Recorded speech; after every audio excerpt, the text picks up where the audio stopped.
कैसे हो दोस्तों, आपका स्वागत है हमारे चैनल पे अभिवन के जेड पे। और आज हम बात करने वाले हैं साइनो इंडो वॉर के बारे में, जो कि हुआ था 1962 में।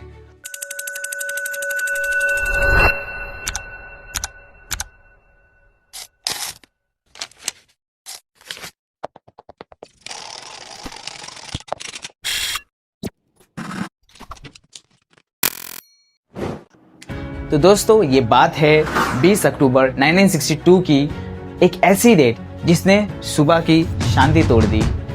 मगर एक सवाल हमेशा रहेगा, इंडिया ने आर्मी यूज किया पर नेवी और एयरफोर्स का क्यों नहीं? इसका जवाब हमें आज तक नहीं मिला। Why Delhi didn't use the full power? क्या वो डिसीजन गलत था या फिर बैटलफील्ड ही पहले से फिक्स थी? आज के वीडियो में हम आपको खुल के बताएंगे जो शायद यूनिवर्सिटी या कॉलेजेस में ना बताया गया हो। सबसे पहले बाउंड्री डिबेट्स की बात करेंगे, जो कि नॉर्थ ईस्ट बॉर्डर पे लगता है और जहां पर हमेशा अनबन लगी थी एक लाइन को लेकर, जिसका नाम था द मैकमोहन लाइन। चलिए शुरू से समझते हैं कि मैकमोहन लाइन का आखिर मुद्दा क्या था। 1914 में ब्रिटिश इंडिया और तिब्बत के बीच एक एग्रीमेंट हुआ था और जिसने मैकमोहन लाइन ड्रॉ की। उस लाइन के हिसाब से अरुणाचल प्रदेश जैसी टेरिटरी इंडिया का हिस्सा है, लेकिन चाइना इसे कभी एक्सेप्ट ही नहीं किया। ये इसीलिए क्योंकि उनका मानना था तिब्बत कोई इंडिपेंडेंट स्टेट नहीं था, तो वो उस एग्रीमेंट को भी लीगल नहीं मानते जो इंडिया और तिब्बत के बीच हुई थी। दोस्तों, बाउंड्री डिस्प्यूट तो कभी था ही नहीं, क्योंकि इंडिया और तिब्बत के बीच में कभी बाउंड्री थी ही नहीं। लेकिन जब 1950s का टाइम आया तो चाइना ने जबरदस्ती कब्जा कर लिया तिब्बत को और बाउंड्री डिस्प्यूट को लीगल कर दिया। फिर 1954 में इंडिया और चाइना के बीच हुआ पंचशील एग्रीमेंट।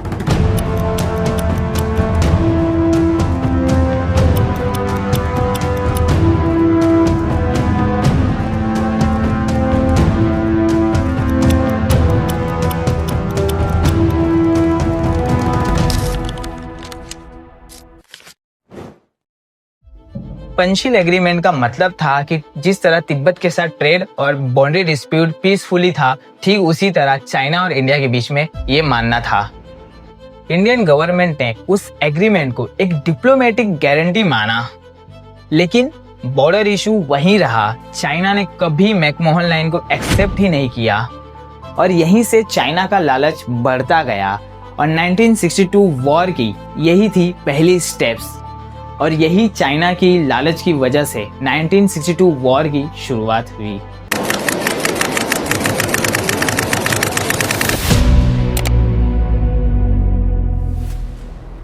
नाइनटीन 1950s के आसपास चाइना ने तिब्बत को कब्जा कर लिया। ये स्टेप सिर्फ एक बॉर्डर टेक ओवर नहीं था, ग्लोबल पावर बैलेंस का एक हिस्सा था।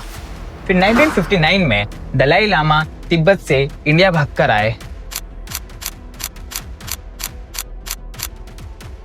और इंडिया ने दलाई लामा को साइलम दिया। ये मूव चाइना को बिल्कुल पसंद नहीं आया, क्योंकि जो दलाई लामा थे वो तिब्बत में रेवोल्यूशन लाने का काम कर रहे थे।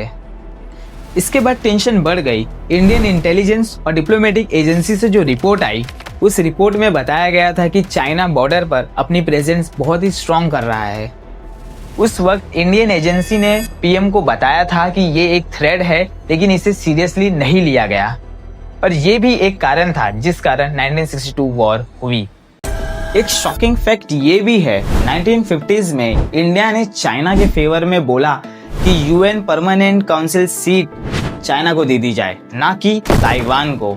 इंडिया का बिलीफ था कि चाइना के साथ फ्रेंडशिप मेंटेन करना जरूरी है, लेकिन बाद में यही फ्रेंडशिप धोखे में बदल गई और साइलेंटली और एग्रेसिवली चाइना बॉर्डर पे अपने फुटप्रिंट आगे बढ़ाता चला गया और इंडियन आर्मी को पता भी नहीं चला। मगर यहाँ पे सवाल उठता है, अगर इंडिया चाइना के फेवर में बोल सकता है तो इंडिया ने खुद के लिए परमानेंट यूएन सीट की मांग क्यों नहीं की, जबकि इंडिया चाइना से भी पावरफुल था।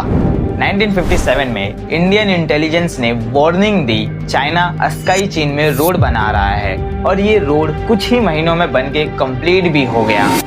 सोचो, हमारी टेरिटरी में रोड बन गए और हमें पता भी नहीं चला। इंडियन गवर्नमेंट ने इंटेलिजेंस रिपोर्ट्स को इग्नोर किया। कुछ लोगों का मानना था कि ये एक CIA का प्रोपेगेंडा है और कुछ लोगों का मानना था कि चाइना हमें हार्म कर ही नहीं सकता। फिर आई फॉरवर्ड पॉलिसी। इंडिया ने अपने डिस्प्यूटेड एरिया में पोस्ट स्टेब्लिश किया और चाइना का इससे और एग्रेशन बढ़ गया और चाइना ने डिसाइड कर लिया कि अब वॉर होगा एट आवर टाइम।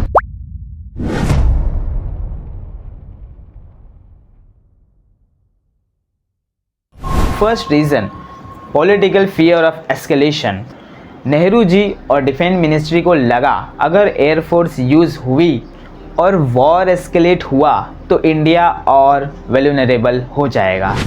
लेकिन रियलिटी कुछ और ही थी। अगर इंडिया ने एयरफोर्स यूज़ होता तो चाइना की सप्लाई लाइन कट हो सकती थी और इसका एक बड़ा एडवांटेज इंडिया को वॉर में होता। Second reason, wrong intelligence advice. Intelligence ने वार्न किया था चाइना के पास एयर बेसेस ज़्यादा पावरफुल है और ये क्लेम बाद में फॉल्स प्रूव हुआ। एक्चुअली इंडिया की एयरफोर्स 1962 में ज़्यादा कैपेबल थी as compared to China. Third reason, high altitude airfield की कमी। अरुणाचल रीजन में proper high altitude air bases नहीं थे। प्लेन लो फ्यूल और लो वेपन लोड के साथ उड़ते। फोर्थ रीज़न, वॉर पूरे हिमालयस रीजन में हो रहा था। चाइना के कोस्टल पोस्ट इंडिया के डिफरेंट डायरेक्शन में थे तो नेवी का टैक्टिकल रोल ज़ीरो बन गया। तो सच क्या है, अगर इंडिया एयरफोर्स को डिप्लॉय करता तो 1962 वॉर का रिजल्ट डिफरेंट हो सकता था। This is said by many defence analysis today.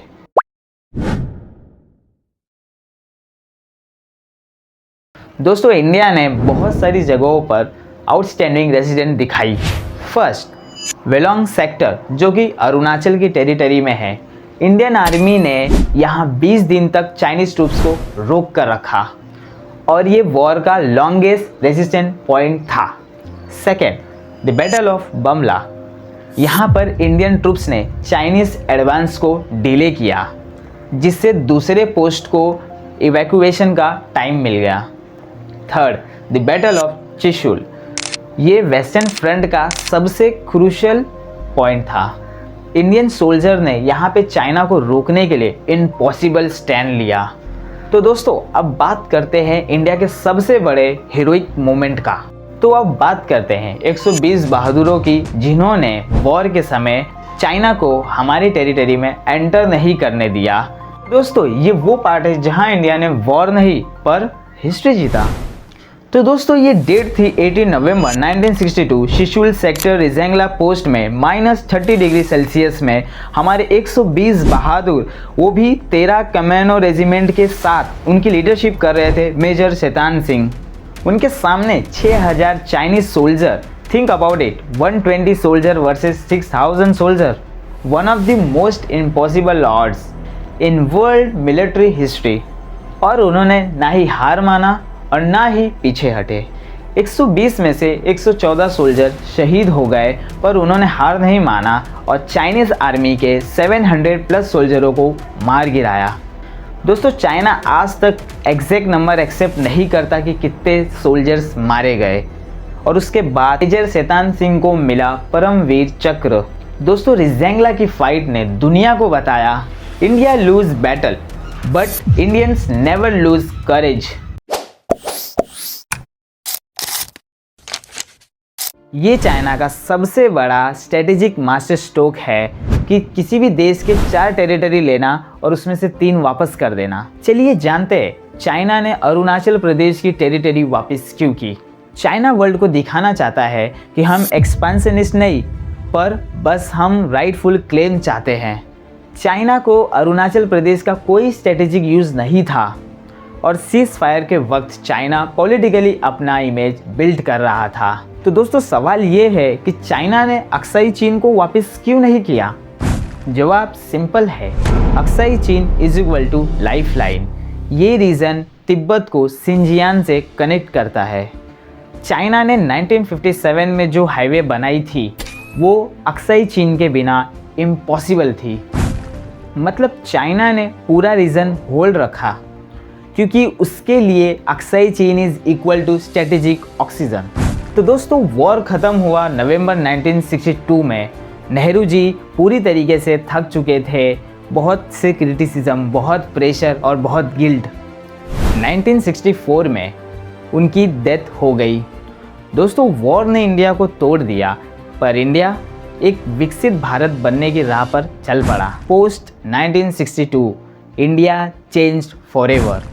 Defence budget 300% से भी ज़्यादा बढ़ गया और हाई अल्टीट्यूड ट्रेनिंग स्टार्ट हो गई। आर्मी और एयरफोर्स पूरी तरीके से मॉडर्नाइज हुए और बॉर्डर हेवीली फोर्टिफाइड हो गए। साइनो इंडो ट्रस्ट परमानेंटली टूट गया।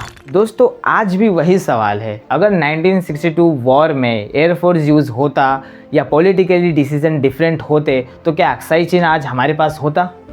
हिस्ट्री का जवाब अनक्लियर है, पर ये वॉर एक लेसन दे गया। डिप्लोमेसी गुड होती है, पर हमारा डिफेंस, मिलिट्री ये सब भी स्ट्रांग होना ज़रूरी है, वरना ऐसा ही होगा। तो दोस्तों, ये पूरी कहानी थी साइनो इंडो 1962 वॉर की। अगर आपको ये अच्छा लगा तो आप हमें सपोर्ट कीजिए, और आपको अगर ऐसी कोई भी डॉक्यूमेंट्रीज चाहिए रहेगी तो हमें कमेंट्स कीजिए, हमें बताइए, हम आपके लिए लाते रहेंगे।